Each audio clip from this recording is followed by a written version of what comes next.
bem por aqui. E você, como está? Olha, por aqui está tranquilo, mas como de praxe, a gente procura, digamos assim, fazer aquela revisão do áudio, se está chegando bem, o enquadramento, a iluminação, se está tudo legal aí para o senhor. Para mim aqui tudo bem. E para vocês? Me escutam bem? Me veem bem? Tudo Ma- ok? mara- Maravilha, maravilha. Eu trato como professor, doutor, senhor ou você? Você. Rapaz, olha, todos os amigos de Raul, eu não sei, parece que ele seleciona a dedo. São pessoas excepcionais. E eu já, logo de cara, não é média, não é média, mas desde que a gente já vem conversando aí pelo WhatsApp, que eu já venho nutrindo uma simpatia pelo amigo e, claro, me interessei pela sua área, né? Que é uma área especialíssima.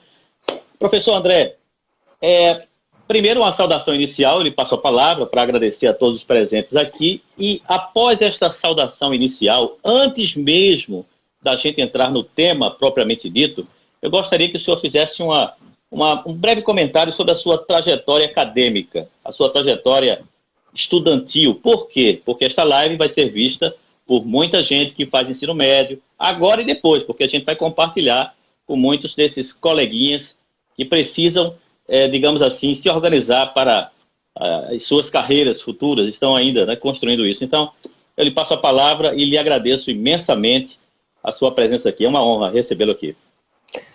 Professor Luiz, eu que agradeço pelo convite.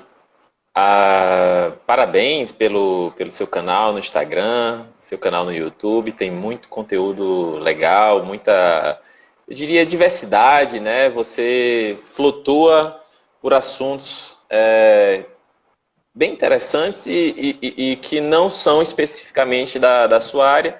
Isso que é legal, né? Num bate-papo, até não só numa live, numa mesa de um bar, num encontro com colegas professores da universidade, com alunos, a gente ter a liberdade, né, de falar de assuntos que são atuais, assuntos que são pertinentes no cenário, talvez, atual, assuntos que já são mais clássicos, como o de hoje, né, falar um pouco da anatomia, clássico, né, para quem é da área de saúde, obviamente, Uhum. mas gostaria muito, né, de parabenizá-lo por abrir um espaço, né, na sua rede que deve ser uma rede diferente em relação à área de saúde, né, mas que eu tenho certeza que os seus seguidores, né, os seus admiradores e seus alunos, né, eles também, de alguma forma, eles devem se interessar por esse conteúdo. Então, agradeço pelo convite e parabenizo por seu trabalho aqui, principalmente aqui, que eu estou começando a conhecer, nas mídias digitais. Sobre a trajetória que você perguntou, isso me lembrou um pouco do que a gente falava sobre o pronome, né, de tratamento, o tratamento, né, com o colega professor. Eu lembro de uma situação, eu não sei se não, eu não era ainda o orientador do professor Raul, ele não era ainda meu orientador. Eu acho que foi na época da graduação ainda, que uma vez eu chamei a professora, né, aí eu falei, professora, poderia me explicar? Ela me interrompeu, né, disse, não me chame de professora, me chame de doutora. Eu confesso, não sei se você compartilha desse sentimento, que quando a pessoa corrige pronome, esses meios de tratamento, eu já realmente eu fico um pouco desconfiado, né? E, bom, da minha parte, eu acho que da sua também, você compartilha com isso, que, bom, Com somos certeza, com certeza. iguais aqui para. Não temos distinções aqui a serem feitas com tratamentos distintos, enfim. Com Bom, certeza. e essa parte. A minha formação, voltando para a área da anatomia, né, começou, eu diria, no ano não no ano do meu vestibular, do meu primeiro ano, né, e único, né, do vestibular, que eu sabia que queria fazer alguma profissão na área de saúde. E eu lembro que teve E por isso que é legal esse tipo de live, porque eu despertei para a área de saúde quando eu fiz uma visita ao UFPE, que foi a universidade que eu me formei. Fiz uma visita para a exposição de corpos humanos, né, na universidade, e isso me despertou para dizer, poxa, quer dizer que o profissional de saúde, ele tem que saber, ele tem que tocar em um corpo humano, em um corpo que já foi vivo, e a gente estuda nesses corpos cadavéricos, como a gente chama, os cadáveres. Achei isso super interessante, né, para aquele aluno, aquele estudante ali de ensino médio, né, eu não lembro se foi no primeiro ou no segundo ano, e isso me despertou bastante. E por isso que eu acho muito legal essa sua ideia, por isso que eu topei. Fazia um bom tempo que eu não topava nenhuma live por aqui. Foi um pedido especial do professor Raul, e também porque eu me identifiquei um pouco com a sua sugestão, porque a maior parte das pessoas que me convidam para uma live são da minha área, da área de saúde. Eu achei bem legal a ideia de falar para um público diferente do que eu estou acostumado a falar.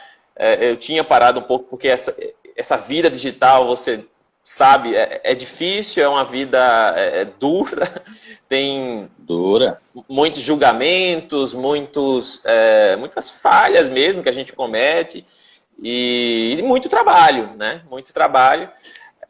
E por isso que eu parei um pouco, né? Mas feliz aqui de voltar, né? Para falar, como eu disse, para um público diferente, para um objetivo diferente, que é justamente esse que justificou a minha ida para anatomia e por fazer um curso na área de saúde, que é despertar, né? Foi a primeira coisa que você falou comigo quando começou nossos papos no WhatsApp.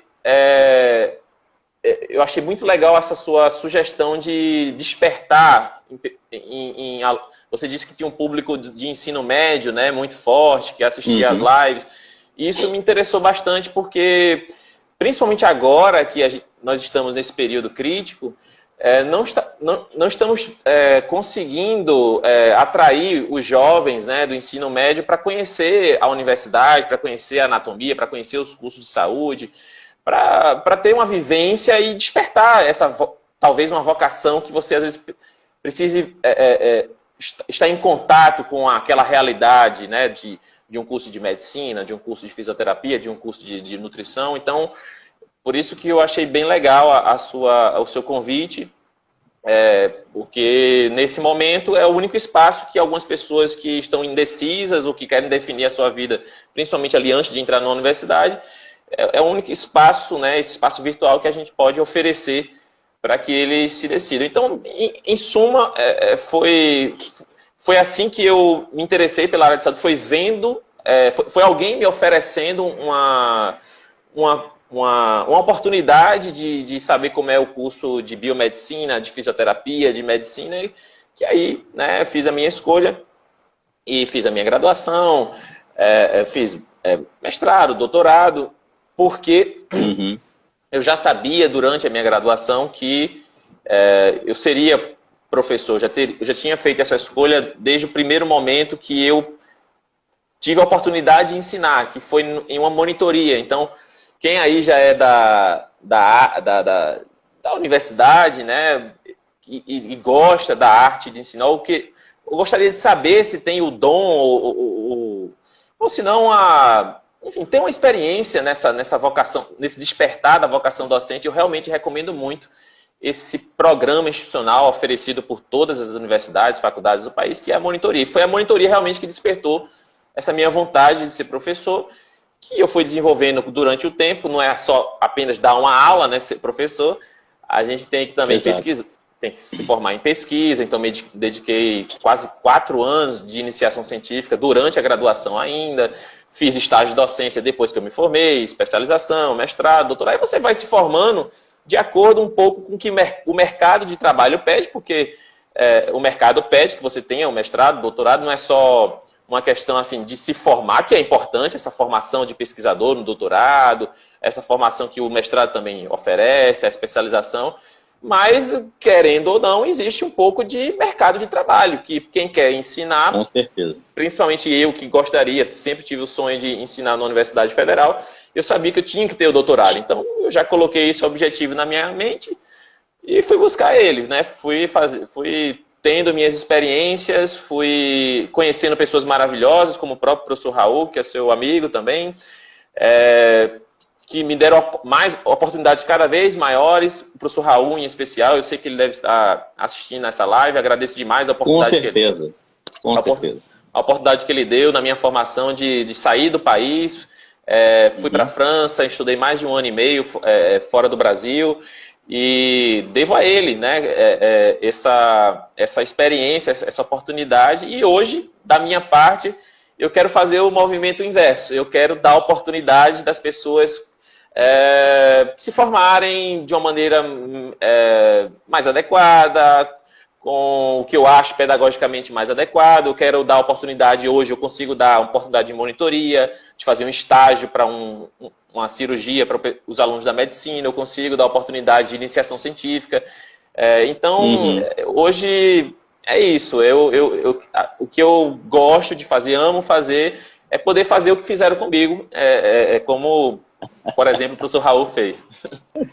Que maravilha, professor, que maravilha. Olha, a gente começou muito bem com essa introdução biográfica, acadêmica sua. Agora, eu lhe peço que a gente navegue um pouco pela história.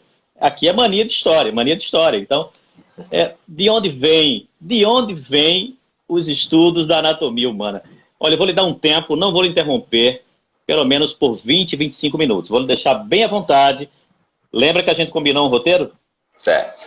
Eu vou fazer o seguinte, então, eu vou dar fazer uma fala um pouco histórica, né, sobre a anatomia.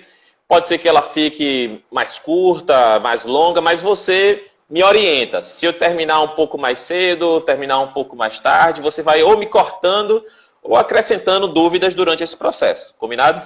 Tudo bem. Vamos lá. Então, anatomia, ela é uma palavra que tem uma origem grega, tá? Que significa cortar em partes, certo? Então, muita gente que me vê nos laboratórios de anatomia, junto ao corpo humano, com os meus instrumentais cirúrgicos, pensam que a anatomia é exatamente a origem etimológica da palavra, que é cortar em partes. E, na verdade, não é bem assim. Se a gente for aprofundar um pouco esse conceito de cortar em partes, a gente vê que a anatomia ela não se resume em ter um instrumento cortante nas mãos e sair cortando o corpo, né? Não é assim que funciona. Tanto que até a palavra, eu acho que mais adequada para se falar durante o processo de estudo do corpo humano, através desses instrumentais, a gente não fala muito cortar. Cortar é uma palavra até um pouco inadequada nesse ambiente. A gente fala mais seccionar e principalmente o verbo dissecar, ou seja, a gente fala muito em dissecação. Então, quando eu estou junto a um corpo, quando um aluno passa ali no laboratório e me vê junto ao corpo com o meu instrumental, eu estou dissecando, tá, o material. Eu não estou cortando em partes. Eu digo isso, eu gosto de frisar esse ponto, né, da etimologia da palavra, para que a gente perceba que a anatomia ela é muito mais, né, muito mais que o significado, né, etimológico. Ela transita, e a gente pode até falar um pouco sobre essa parte histórica, já que é mania de history, né? Isso. A anatomia passa muito por arte também, porque o dissecar o corpo humano, ele tem uma arte envolvida. Quando eu preparo uma peça para os meus alunos, eu não quero apenas mostrar um coração, né? Eu não quero mostrar apenas um cérebro. Eu quero mostrar um cérebro da melhor forma, que induza na mente, que eu consiga estimular a mente do aluno a perceber a arte que é ser ou ter um corpo humano. Então, eu tenho que não só extrair o encéfalo, dissecar o encéfalo e mostrá-lo, né? Eu não tenho que pensar apenas em atingir objetivos de determinadas estruturas de uma maneira que ele decore aquele conteúdo. Não, eu quero despertar durante uma dissecação, por exemplo, um detalhe anatômico específico que eu possa utilizar na prática daquele profissional que eu estou dando aula, no médico, no nutricionista, no fisioterapeuta.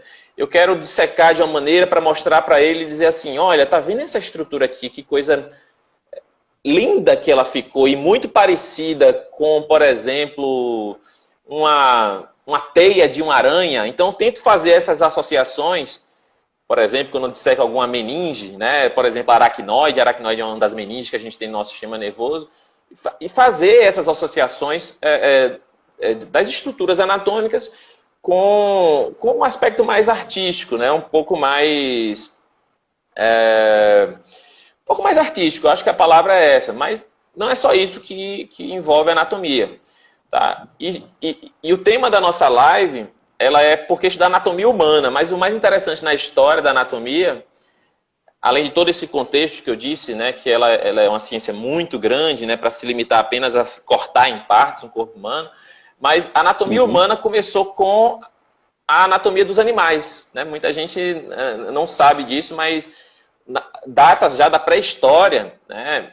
Eu visitei museus bem legais aqui no Brasil e no mundo que mostravam aquelas cavernas. Tinham museus que conseguiam transferir. Eu lembro de um museu que eu fui em Londres que tinha uma caverna que tinha os desenhos anatômicos daquela época. Eles conseguiram transportar aquilo para o museu. Eu achei muito fantástico. Se você conseguir transportar esses achados, né, pré-históricos, que já denotavam a ideia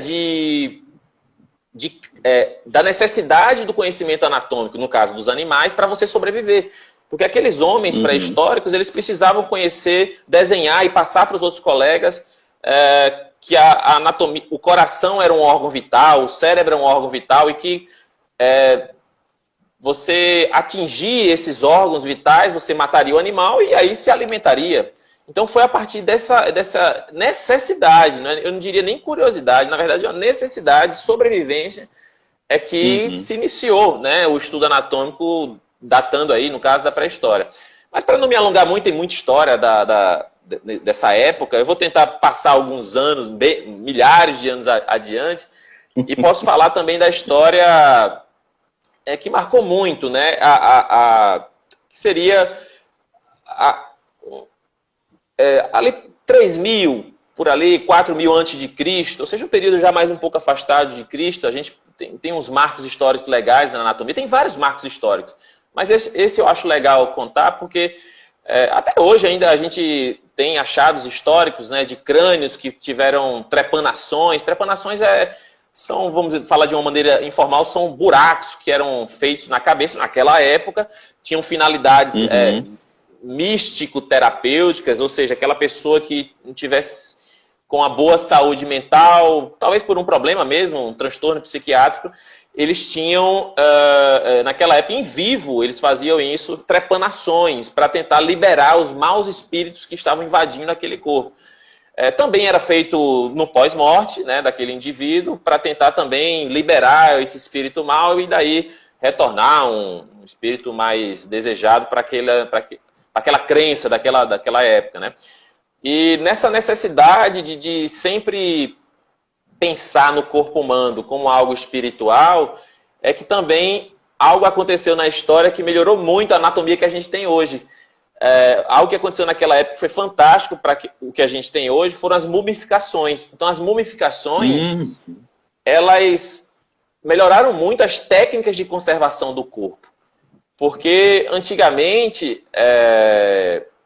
não se sabia como preservar o corpo. Se eu morro agora, imagina não vamos dizer assim, se eu morresse naquela época, em 15 dias meu corpo estaria em um estado de deterioração que a gente não conseguiria estudar, né? Então, tinha que ser criado um método de conservação para que eu pudesse estudar por mais tempo esse corpo humano. E isso a gente só conseguiu descobrir, né, ou pensar nisso primeiro com essas mumificações que eles já conseguiram. A finalidade não era conservar o corpo para estudo, a finalidade era deixar o corpo lá para que o espírito pudesse voltar e aí, né, trazer aquele corpo talvez de volta, ou enfim, trazer ele para uma outra dimensão que fosse mais adequada para ele. Por isso que se faziam as mumificações, de uma maneira bem simplória, explicando aqui esse processo. Mas isso melhorou muito, porque muitas coisas que eram feitas naquela época, 3.000 a.C., nas mumificações, são feitas até hoje em algumas técnicas de conservação quando alguém morre. Né? Quando alguém morre, você precisa levar para o velório, levar para algum lugar. Às vezes a pessoa morre fora do país e tem que fazer o traslado do corpo. Então você tem que submeter a técnicas de conservação que tiveram origem dessas substâncias que eram utilizadas na época das mumificações. Mas, bom, isso aí evoluiu muito, né? Até a gente descobrir, por exemplo, o formol, mas aí eu não vou passar ainda para o formol, porque o formol foi foi agora, 1800, né? 1800 e pouco, a gente teve a descoberta do formol, que é o mais utilizado para conservar os corpos nas universidades, faculdades que a gente tem no país. Pois é. Então, depois dessa época antes de Cristo, né?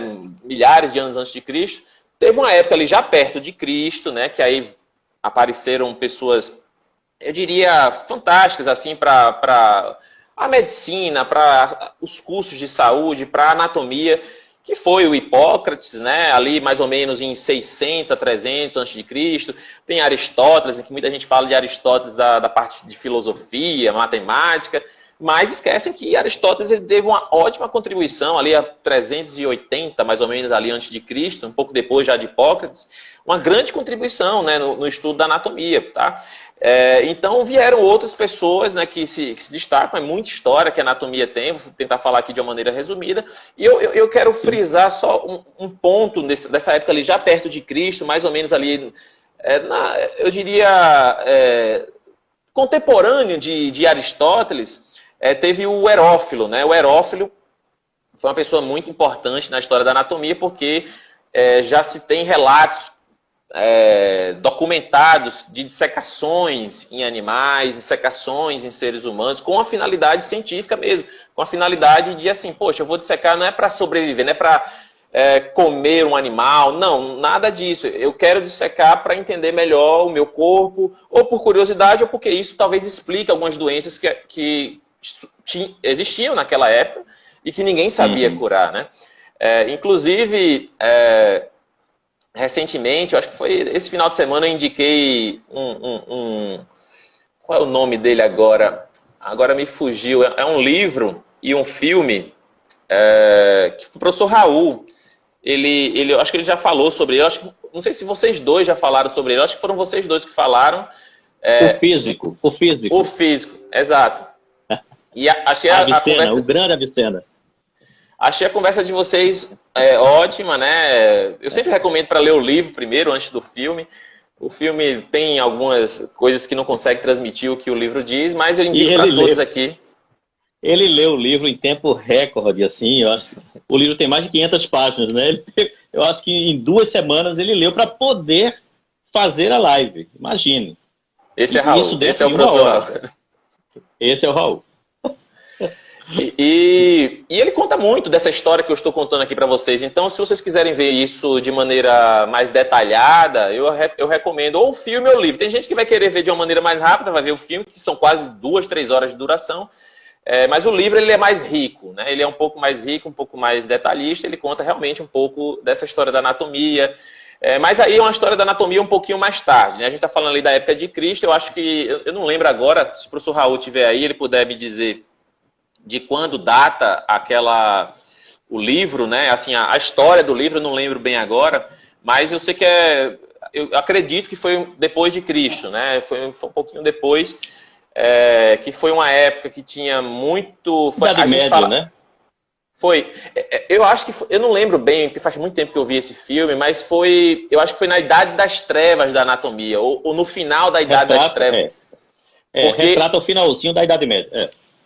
essa idade das trevas da anatomia, é bem conhecida na história da anatomia, foi aquela fase, eu não sei se por uma influência tão religiosa, mas uma influência cultural mundial que via o trabalho com o corpo humano como uma profanação, como algo que não era legal, algo que era, enfim, contra as leis, né? E muitas pessoas em vários lugares do mundo tiveram prejuízos por dissecar corpos, né? Até que depois, né, eu vou pular essa idade, porque durou muito tempo, né, dali um pouquinho depois de Cristo, até quase 1200, 1300 depois de Cristo, ou seja, algo mais recente. Aí já veio a escola ali italiana, que aí já começou a fazer uma dissecação de seres humanos e animais muito mais, eu diria, muito mais efetiva, saindo um pouco das dissecações de Galeno, que foi um pouquinho ali depois de Cristo, 129 depois de Cristo. Galeno dissecava muito em animal. E por muito tempo, durante essa idade das trevas, muita coisa que Galeno descreveu passou por anos, né, centenas de anos, se achando que o que tinha no animal é o que tinha no ser humano. E tem muita coisa diferente, né? E a escola italiana, quase 1000 anos depois, foi quem conseguiu dizer assim, olha, não é bem assim, não é bem o que Galeno disse lá ali, na época, um pouquinho depois de Cristo. A história anatômica é outra, assim, o corpo humano, o ser humano, ele tem uma outra anatomia. Até que chegou em 1500, né, que aí tem o pai da anatomia, né, o grande astro, vamos dizer assim, da anatomia, seria o que teria mais seguidores, eu acho, hoje nas redes sociais, seria o Andreas Vesalius, né, que deu uma contribuição muito boa. Ele era um excelente dissecador, uma pessoa que dissecava bem o material e conseguiu documentar isso, né, em uma obra que é muito conhecida, né, até hoje. Vieram outros nomes, né, importantes nessa época, isso aí já era 1500, por ali, contemporâneo ali de Leonardo da Vinci, por isso que eu digo que a história da anatomia tem muito a ver com a história da arte. Leonardo da Vinci era um excelente anatomista, só que ele foi, eu diria, reconhecido um pouco mais tarde. Então, boa parte de suas obras só foram descobertas um pouco mais tarde, né? Eu não lembro bem o ano agora, mas nessa época de 1500, Andreas Vesalius tinha toda assim, ele era referência, né, nessa parte de saúde, de dissecação e de anatomia, e os trabalhos de Da Vinci só foram ser descobertos, eu acho, preciso pesquisar agora, mas eu acho que ali em 1700, 1800 foram que eles foram realmente reconhecidos.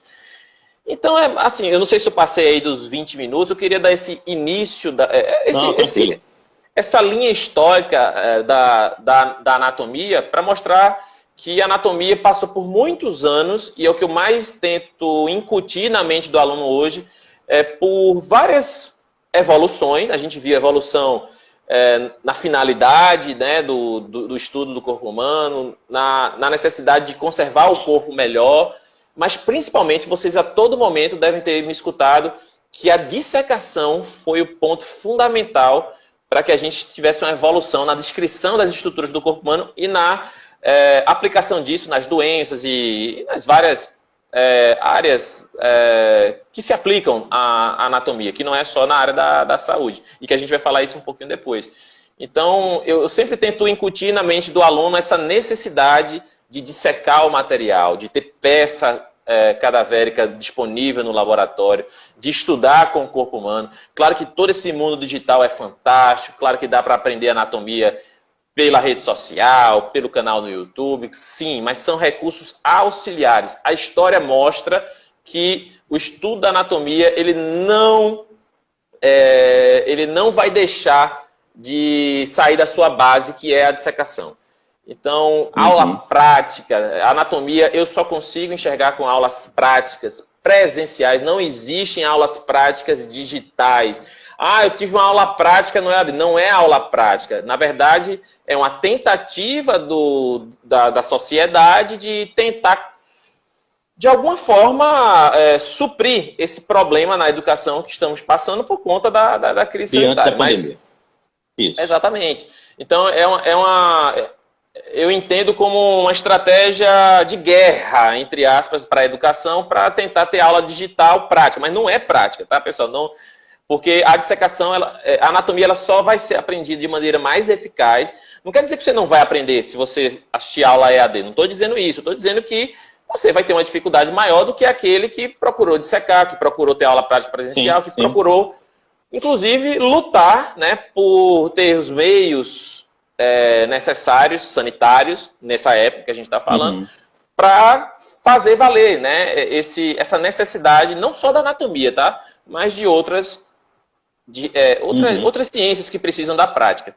Então foi mais ou menos isso, professor, que aconteceu com a anatomia, já contemporânea agora, 1800, 1900, aí começou a surgir o formol, a anatomia deixou de ser tão macroscópica e ficou mais microscópica, aí veio a histologia, a embriologia, que são outras áreas da morfologia, que vieram acrescentar a biologia molecular, que foi o que eu trabalhei com o professor Raul na época do doutorado.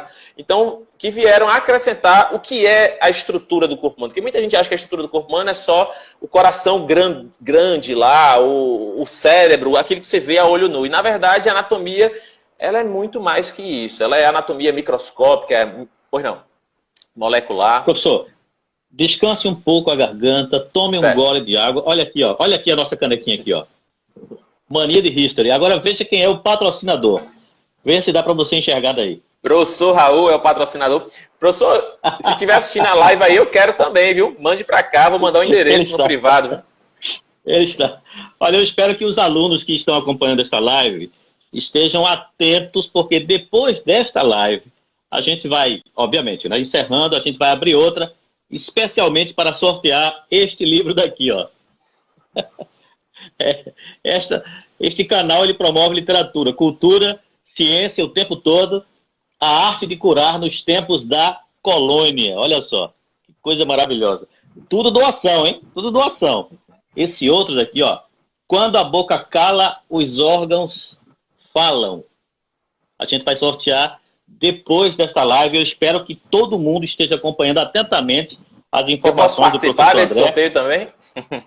Não, você está cancelado do sorteio porque você não... Brincadeira. Cancelado é o termo da...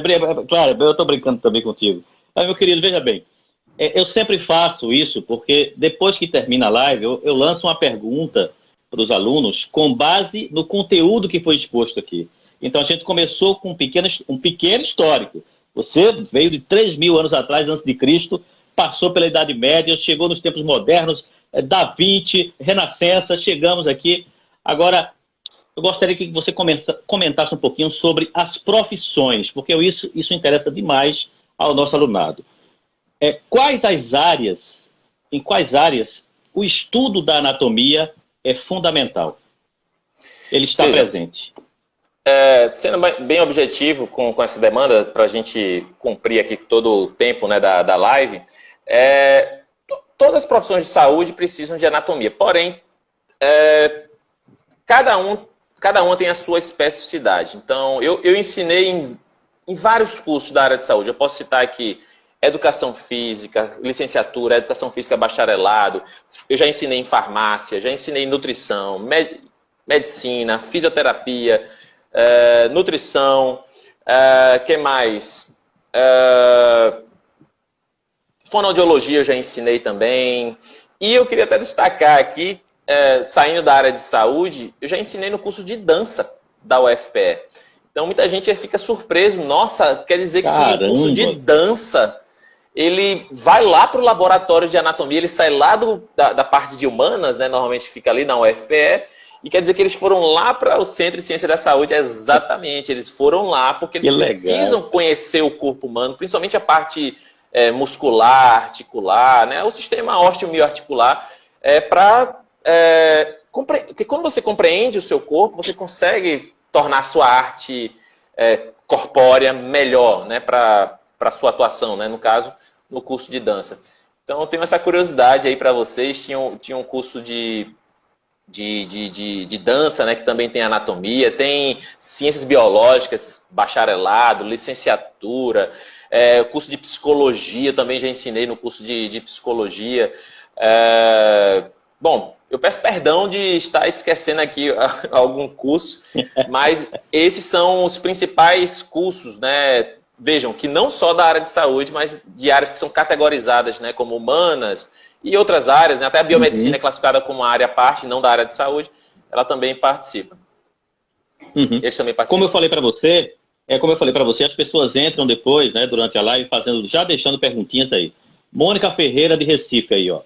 Qual a diferença principal entre anatomia e fisiologia? Boa.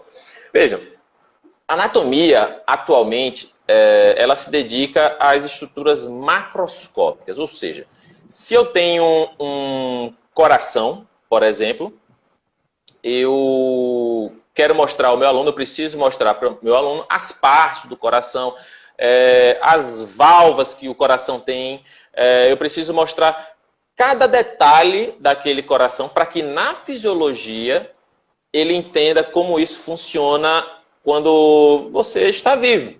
Então, eu mostro um corpo, né, que não está vivo naquele momento ali, para ensinar a anatomia, as estruturas, e ele reconhece no estudo da fisiologia as funções inerentes dessa interação com essas estruturas anatômicas. Então eu poderia, lógico, de uma maneira bem superficial, tá? Diferenciando aqui a anatomia da fisiologia, dizer que a anatomia é quando você estuda as estruturas macroscópicas, mas lembrando que a anatomia ela evoluiu muito até a parte microscópica, mas hoje isso já é visto mais na histologia, na êmbrio, e a fisiologia é quem pega essas estruturas na anatomia e dá uma função, dá uma compreensão com um todo, né? Ou seja, a estrutura como um todo que você conheceu na anatomia, você dá uma função a ela. Você, por exemplo, entende como é que se regula a pressão arterial na fisiologia, você entende como é que o ventrículo ele contrai e passa o sangue para uma câmara, depois passa para outra, o tanto de sangue que sai, quem entra. Então,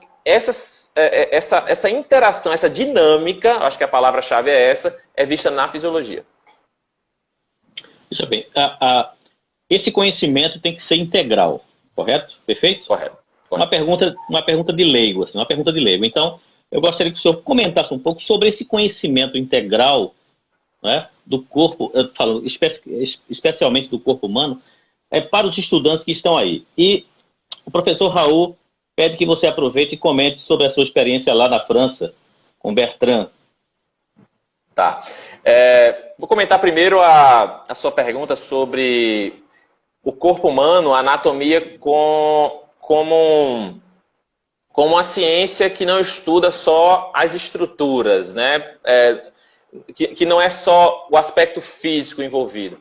Eu não vou lembrar o estudioso que falou sobre isso, mas eu lembro que eu li em algum livro que nós temos dois corpos dentro de um, né? Um corpo físico e um corpo social. E que eles funcionam de maneira separada, mas sempre interagindo entre si. E que durante a universidade se trata ou se fala muito mais nos cursos de saúde sobre o corpo físico e esquece as marcas que esses corpos podem ter por conta do corpo social. Então, se a gente der um exemplo aqui bem básico, um rico e um pobre, né? Será que a anatomia deles, se a gente pegasse uma população de ricos e pobres, será que a anatomia, as marcas físicas desses dois, dessa desigualdade social, será que elas seriam as mesmas no corpo físico? Então, eu acho que isso isso tem que ser pensado quando se ensina anatomia também. Uma cicatriz que você tenha, uma cicatriz de uma cesariana, de uma cirurgia, outra cirurgia que você fez, uma mastectomia, porque retirou as mamas numa situação de um câncer, essas marcas, elas têm significado físico, elas têm significado de tratamento, têm significado de... A desnutrição. A desnutrição também, né? Foi tão estudada, né? Quando eu era da graduação... E principalmente, né, durante o doutorado junto com o professor Raul. Foi um dos temas, né, eu diria assim, da minha tese de doutorado. Que em parte eu fiz na França, daqui a pouco eu conto essa história. Mas a desnutrição é uma clara marca, não uma marca, né? Você tem uma situação social específica de pobreza, de desigualdade social, que isso repercute na falta de alimento e que isso vai repercutir no seu corpo. Você consegue, por exemplo, em um desnutrido, identificar que ele está desnutrido, não só do ponto de vista físico, médico, para tratar, mas também as marcas sociais que ficam estampadas naquele corpo humano. Então, isso também tem que ser trabalhado durante esse processo. Claro que é importante o corpo físico, mas dá atenção também ao corpo social, porque eles interagem mutuamente a todo momento. E sobre a experiência, né, na França, sobre a desnutrição, já que você falou, e o professor Raul também, foi uma experiência muito boa. Novamente aqui agradecer o professor Raul e todos os envolvidos, a professora Sandra, muita gente, né, a agradecer nessa oportunidade que eu tive. Eu fiquei 1 ano e 6 meses aproximadamente. O orientador era o doutor Bertrand, por isso que o Raul falou do doutor Bertrand, uma pessoa super amigável, super extrovertida. E é uma experiência fantástica, que todo mundo que tiver a oportunidade de sair do país, nem que seja, pessoal, eu passei 1 ano e 6 meses, mas você saia por 7 dias, 15 dias, se houver essa oportunidade, saia, porque você vai conhecer um outro tipo de contraditório, uma outra cultura.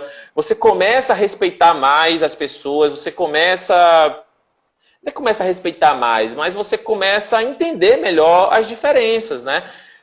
Da França em particular, né, tem muitas diferenças culturais. Quando você senta numa mesa de um bar com um francês, é uma conversa completamente diferente da mesa do bar que a gente senta aqui no Brasil. Então, isso traz cultura, traz respeito ao próximo, a uma pessoa diferente. Porque muita gente que chega lá inicialmente, que não vive nessa experiência para dizer assim, poxa, eu preciso entender por que eles são assim. Muita gente acaba levando para um lado pejorativo, dizendo que, poxa, não é para ser assim. Isso acontece, inclusive, muito no Brasil. Eu acho uma pena, né? Toda essa polarização. As pessoas não estão conseguindo respeitar as outras simplesmente porque não entendem que elas são diferentes, né? E isso eu consegui viver não só do ponto de vista social, cultural, na França, mas também científico, né? Porque a realidade científica que eu tinha lá com o nosso laboratório, que já era muito bom, né, do professor Raul na UFPE, professora Sandra, todo o grupo de pesquisa já era muito bom, mas lá é uma outra situação científica que me fez crescer profundamente. Foi o ano em que você viajou para a França? Eu viajei em 2012 e voltei em 2014. Viajei em outubro de 2012 e voltei em fevereiro de 2014. Experiência fantástica. Esse fluxo, não sei se você sabe informar, esse fluxo de estudantes saindo para fora, para pesquisas, para pós, etc. e tal, ele continua no mesmo ritmo ou vem decrescendo? Porque isso traz um retorno extraordinário para o país, né? Para o Brasil, para o país.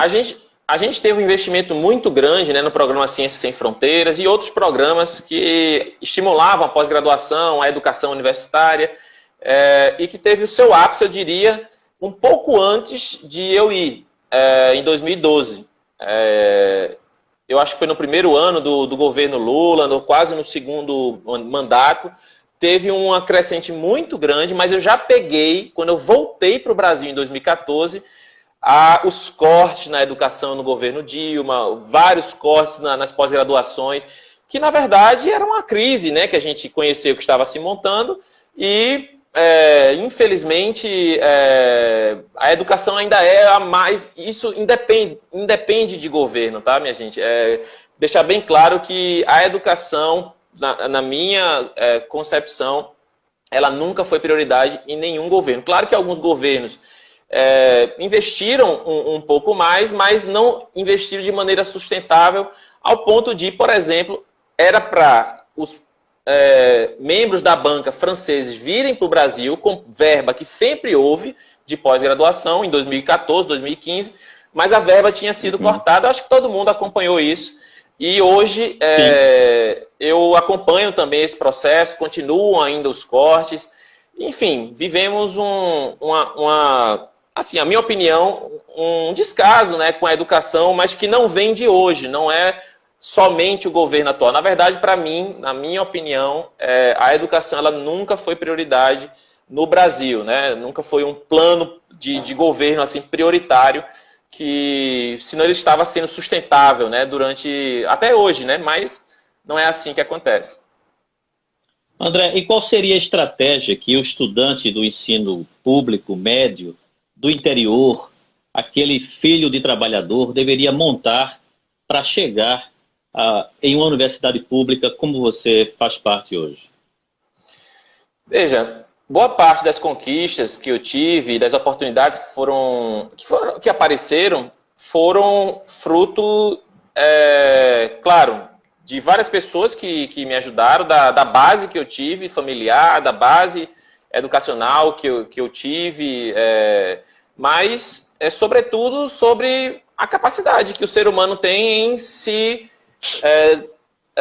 reinventar, de ressignificar os problemas, de mostrar que pegar 4 ônibus por dia, como eu pegava, não é desculpa para você não estudar, não é desculpa você demorar 2 horas para chegar em casa, 2 horas para ir. Bom, existe uma série de situações que eu vivi que eu poderia mostrar que foi a minha força de vontade, a minha capacidade de ressignificar as situações problemáticas para focar no objetivo que eu tinha. Um exemplo foi a história da França. Eu vou contar aqui rapidamente, o professor Raul sabe disso. O professor Raul enviou às 10 horas da noite, ele enviou um e-mail, eu estava em Patos, na Paraíba, que fica a quase 500 quilômetros de Recife. Ele enviou às 10 horas dizendo: amanhã, quem quiser ir para a França, às 8 da manhã, quem quiser ir para a França tem que estar aqui. E eu tinha uma prova no outro dia para aplicar, eu tinha aula prática com outra turma para aplicar em Patos, eu estava em Patos, e simplesmente como o meu foco, o meu objetivo sempre foi sair do país para ter essa experiência, eu deixei tudo, claro, com responsabilidade, repus a aula, marquei com os alunos uma reposição, pedi para outro professor aplicar uma prova que eu tinha que aplicar. Fiz isso e peguei um ônibus às 11 horas da noite, né, de Patos, e cheguei exatamente às 7h50 na UFPE. E eu lembro que eu entrei na sala e só tinha eu e outra aluna, que era a Paula, que também foi comigo para a França. E eu entrei, o professor Raul perguntou: e cadê? Onde estão os outros que eu chamei? Aí a gente falou: não sei, eu cheguei agora. A gente entrou na sala e o professor Raul disse: são vocês dois que vão para a França, já está decidido. Ou seja, outras pessoas tinham, eu diria, até uma prioridade, ele até me confessou isso naquela época, de ir para a França na minha frente, mas o fato de eu ter feito isso, eu não sei como é que ele soube, mas ele soube que eu saí de Patos, fiz todo esse movimento para chegar lá. Ele disse assim: poxa, ele tem o foco que é necessário, a estratégia mental necessária, que talvez seja legal para enviar para essa missão na França. Então, o recado que eu dou é isso a todo mundo, para todos que estão começando, os que já estão na universidade, é que você faz a sua história. Eu nunca tive dúvida alguma, quando eu ia me formar, que eu teria... Eu não vou dizer sucesso, porque sucesso é muito relativo, mas eu tinha certeza que eu iria fazer o que eu gostava e que eu iria ganhar dinheiro em cima disso, que é importante também. Então, eu nunca duvidei disso. E não era um pensamento assim de tomara que, não é tomar aqui, era porque eu sabia o que tinha que ser feito, eu sabia as estratégias que eu deveria fazer para alcançar aquilo. Pode ser que nada desse certo, tudo bem, mas para mim era muito claro, né, assim, os caminhos que a pessoa tem que seguir, como esse exemplo que eu dei. Quantas pessoas, eu lembro, até hoje acontece isso comigo, eu digo num grupo do WhatsApp, do meu grupo de pesquisa: quem quer escrever um artigo aqui? Aí fica um monte de gente calada. E aí eu percebo que algumas pessoas que eu quero participar de uma monitoria, essas pessoas que procuram, que ficam no pé do professor, no jaleco do professor, dizendo: professor, eu quero ir, eu quero fazer isso. Eu fazia isso com o professor Raul, fazia com a professora Sandra. Olha, se tiver uma coisa no exterior, eu quero. Se tiver uma coisa, um artigo para publicar, eu quero participar, sabe? Não era para estar em todo canto. Não, tem que ter responsabilidade para fazer tudo no seu tempo. Mas eu tinha que buscar, eu tinha que ter essa determinação em procurar o que me ajudaria na minha formação. Bom, então o recado que eu dou é esse, assim: estudem, trabalhem, vão atrás, sejam proativos, né? Porque é quando você é proativo, não sei porquê, mas talvez seja uma coincidência, você tem mais sorte e mais oportunidade. Eu gostei disso aí. Quer dizer, quanto mais a gente trabalha, quanto mais a gente se esforça, mais os frutos... Sorte, né? Pois é, mas a gente tem sorte, os frutos aparecem.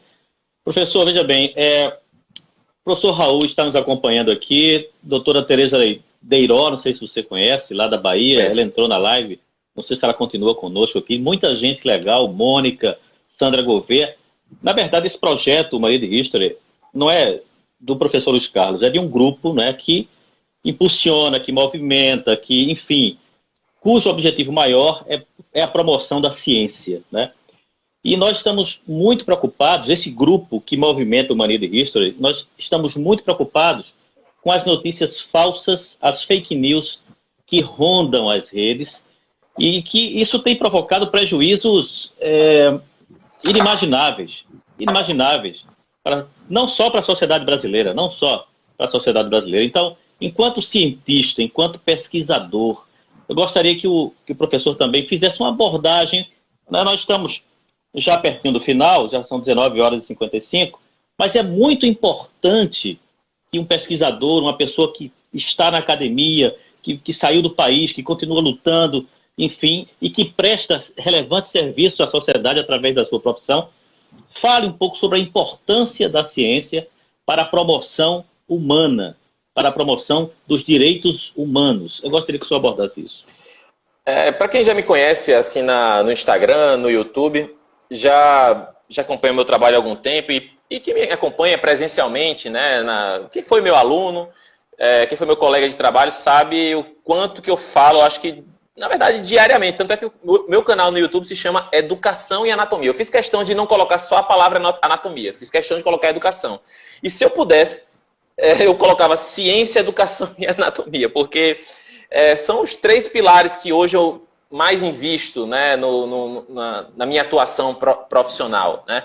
Então, meu recado, para ser breve, já que a gente está terminando, é que não desistam da ciência, não desistam de achar que a educação ela tem um rumo que pode ser ajustado, que pode ser priorizado.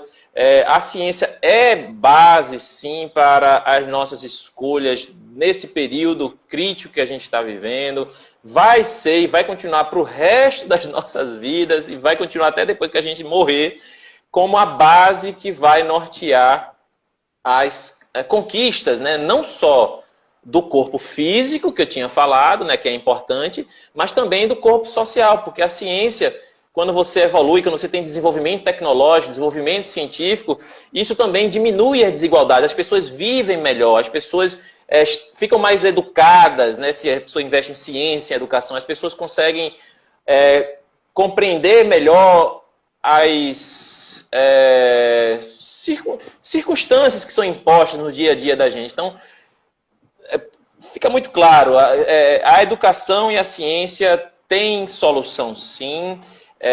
Devemos lutar para que ela não esmoreça, não vá para o lugar que ela tem sido colocada há tanto tempo, como uma situação que não é prioridade, mas educação, eu ainda sonho com isso. Se tem um sonho na vida é que não é só governo, tá, minha gente? É assim, que as pessoas, em geral, elas despertem, né, para levantar uma bandeira e dizer assim, não só numa situação específica, mas dizer assim, a educação é a base, a ciência é a base, né, para o Brasil crescer, né, para que a gente cresça, né, como pessoas, né, com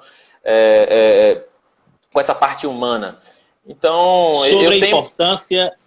sobre a importância da universidade pública. 2 minutos.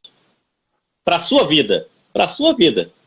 A universidade pública é aquela que dá o acesso, né, que pode dar o acesso, né, às pessoas que realmente... A gente vive num mundo com muita desigualdade social e a gente precisa de um ensino público, né, de qualidade, antes de mais nada. A gente precisa, sim, também um ensino público gratuito, né, ou no máximo, né, que, como já tem hoje, né, como já tem atualmente investimentos privados, mas que sejam para alavancar essa qualidade pública gratuita que a gente tem. Isso já existe atualmente. Então, eu sou a favor também desses investimentos privados para alavancar. O professor Raul conhece bem o LICA, ali na UFPE, outros laboratórios que são particulares, privados, mas que engrandecem a universidade. Então, a universidade... ela tem que ser pensada, como eu já tinha dito anteriormente, junto da educação e da ciência, né? Sem educação e ciência como a base, a universidade não prospera. Então, educação aqui na base, ensino básico primeiro, ensino médio, ensino superior, mas tem que pensar sempre na educação, em todos os níveis. A universidade André, é um deles. Muito obrigado. Olha, 20 segundos, muito obrigado, gratidão imensa pelo tempo que o senhor, você, o professor, o doutor, o pesquisador, disponibilizou para a gente nesta live maravilhosa que está gravada a partir de agora aqui no Instagram e também no nosso canal lá no YouTube.